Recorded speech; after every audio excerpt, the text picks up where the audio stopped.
প্ৰথমতে আটাইলৈ নৱবৰ্ষ আন্তৰিক শুভেচ্ছা জনাইছোঁ। কোকৰাঝাৰ সমষ্টিৰ বিষয়ত আপোনালোকে জানে যে কোকৰাঝাৰ সমষ্টিত নৱসেনাৰ বিকল্প নাই। আৰু ইয়াত আপোনালোকে মিডিয়া সন্মুখত এইটো বহুতে ক'বও ভয় কৰে, কিন্তু এটা কথা ঠিক যে আমি ইয়াত যি ধৰণে প্ৰতিটো জাতি জনগোষ্ঠীৰ মাজত এটা সমন্বয় সাঁকোৰ হিচাপে এটা শান্তিপূৰ্ণ সহাৱস্থানৰ এটা সম্ভাৱনা হিচাপে আমি ইয়াত আছোঁ।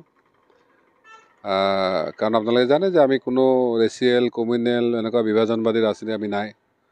আৰু কোকৰাঝাৰৰ পৰা MP হৈ আমি ভাৰতবৰ্ষৰ বিভিন্ন প্ৰান্তত অসমৰ মানুহৰ স্বাভিমানটোক আমি অলপ আগবঢ়াই লৈ গৈছোঁ। কাৰণ আপোনালোকে জানে যে আমাৰ মানুহবিলাক বেলেগৰ পাৰ্টি আহিলে পুটুককৈ যায়, কিন্তু আমাৰ ইয়াৰ পৰা গৈ কোনো আজিকালি পাৰ্টি এটা কৰিব আমি GSP পাৰ্টি যি গঠন কৰিছিলোঁ, সেই পাৰ্টি এতিয়া ভাৰতবৰ্ষৰ প্ৰায় 18খন ষ্টেটত আমাৰ টীমবিলাক বনিছে।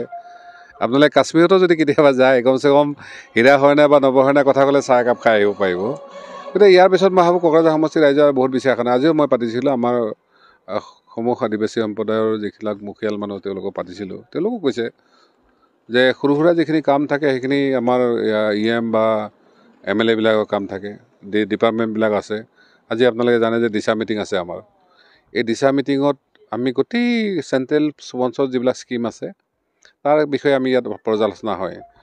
এতিয়া বহুতে কৈছে JJM কাম ভালকৈ হোৱা নাই। আমাক যদি এপ্লিকেশ্যন সহকাৰে বা ক'ত কি হৈছে দিয়ে, MJNK কাম ভালকৈ হোৱা নাই যদি আমাক গোটেই পৰিস্থিতি জনায়, আমি ইয়াতে তদন্ত কমিটি বনাই দিব পাৰোঁ। গতিকে সেইকাৰণে ছিষ্টেম যিটো আছে ছিষ্টেমৰ মাজত আমিও চলিব লাগিব।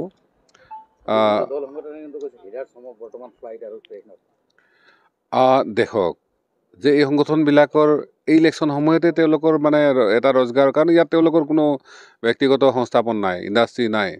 আমাৰ নেতাসকল নেতা হিচাপে থাকিবলৈ এখন গাড়ী, এটা ভাল ঘৰ আৰু মাহেকীয়া যি চলা যিখিনি ব্যৱস্থাখিনি লাগিব, সেইখিনি জানে যে হীৰা হৰণাৰ ভাল কথা ক'লে সেইখিনি নাপায়। গতিকে আমাক গালি পাৰি আমাক বেয়া কথা কৈ সেইখিনি পালে মননো কি আপত্তি আছে। আমি আগতেও কৈছিলোঁ যে আপোনালোকে 1914 দেখিছে, 14 পাৰ্টি হিচাপে BPF হিচাপে চং পাৰ্টি ইয়াত নাছিল। সকলোফালে BPF অফিচৰ পৰা আৰম্ভ কৰি সকলোতে। কিন্তু তাৰপিছতো আমাৰ এই সংগঠনৰ নেতাখিনিয়ে আমাক আগবঢ়াই দি তেওঁলোকে ভোটটো আহিছিলে। গতিকে কোনোবা সংগঠনৰ মানুহে কৈছে ডাঙৰ কথা নহয়, তেওঁলোকে ক'বই আৰু তেওঁলোকে নহ'লে কি কৰিব ইয়াৰ। আপুনি দেখিছে যে তেওঁলোকে বেলেগ কোনো ইয়াত সুবিধাখিনি নাপায়। সেইকাৰণে মই ইয়াত বেয়া নাপাওঁ।